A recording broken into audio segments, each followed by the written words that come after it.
Hello everybody, my name is Bob Magnani with O'Connell Family Wines and Gabrielle Collection. Today we're going to be enjoying some avocado toast with lavender candied bacon and a nice arugula salad mixed in. So first what we're going to do is teach you how to make a good lavender candied bacon. Over here on my right are going to be the ingredients that we're using today. So from left to right are lavender sugar, lavender honey, savory popcorn seasoning, which is, for those who aren't aware, it's going to be a blend of our meat rub and Cabernet sea salt. So it gets that savory component inside. And then as always, you should always cook with a little bit of wine. Sometimes it goes in the food, as the joke says. So in front of us, we've got some pre-measured ingredients. Each one is about 2 tablespoons. So lavender sugar, we're going to pop right in here, get it all in.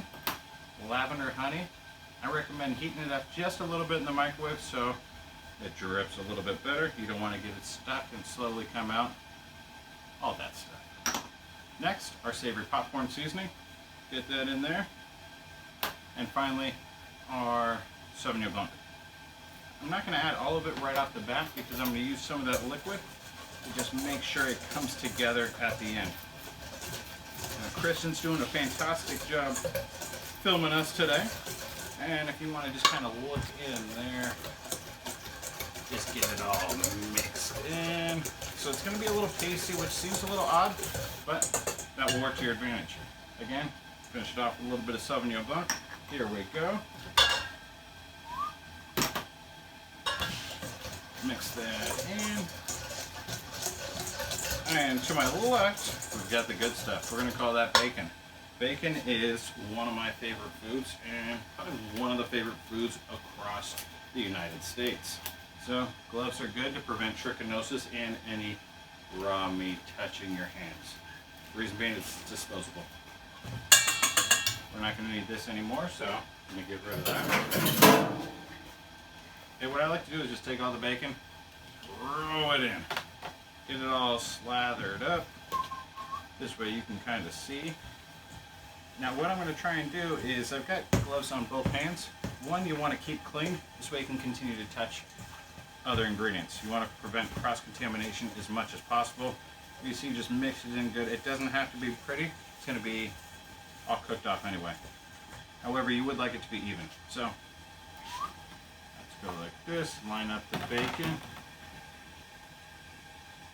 So depending on how comfortable you feel with your hands, if you're left-handed or right-handed, will determine which one you want to keep clean. I probably should have done it the other way, but I wanted a good grip on the bowl. Happen to be right-handed. Kristen, do you like bacon? I love bacon. Thick cut, thin cut, applewood? Always thick. What about candied? Still thick. Still thick candied bacon. I like it. You've had the lavender candied bacon this way, right? Yes, sir. Oh, right. If not, you're going to have it again today because we're going to be enjoying. So that's plate number 1. And plate number 2 is coming. I'm just getting hungry looking at this. And so, again, what we're going to be doing today is putting this on a crostini, and it's going to be a breakfast bite, essentially. So, we'll show you how to do it in just a second after the bacon is cooked off.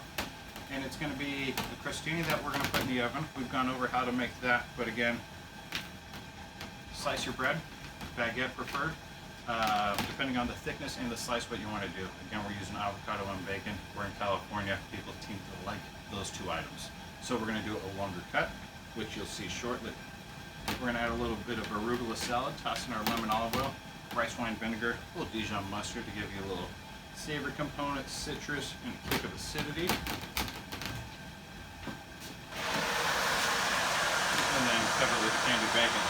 So what we're doing today, throwing this in the oven about 400 degrees. Pop that in. We'll be back in about 10 minutes. Thank you. Alright, welcome back. So as you can see over here, the candied bacon is done. So if you do it on multiple plates, you can pull them out for different consistencies. For me, I personally like my bacon a little bit chewy. Some people like it with a little bit of crisp. Over here we have essentially our avocado toast.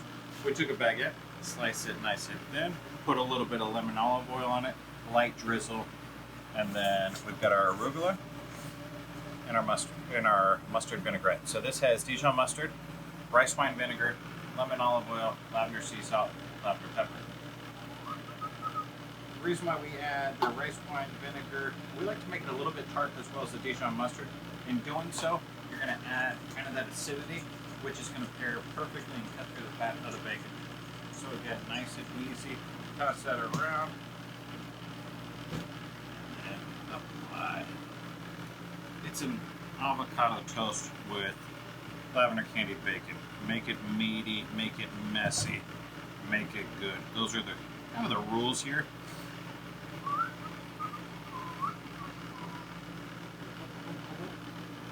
And let's go like this. Cut it in half, just get in there. So you see how it's got some pliability to it? Alright, Christian, this one's for you right here. You like it a little bit crispier, and you like bacon. Alright, let me give you an extra piece on that one. There we go. Mary, this one's for you. There we go. Mary, of course, is healthier than us, so she likes a different style of cut. And there we go. Avocado toast, lavender candied bacon. Enjoy.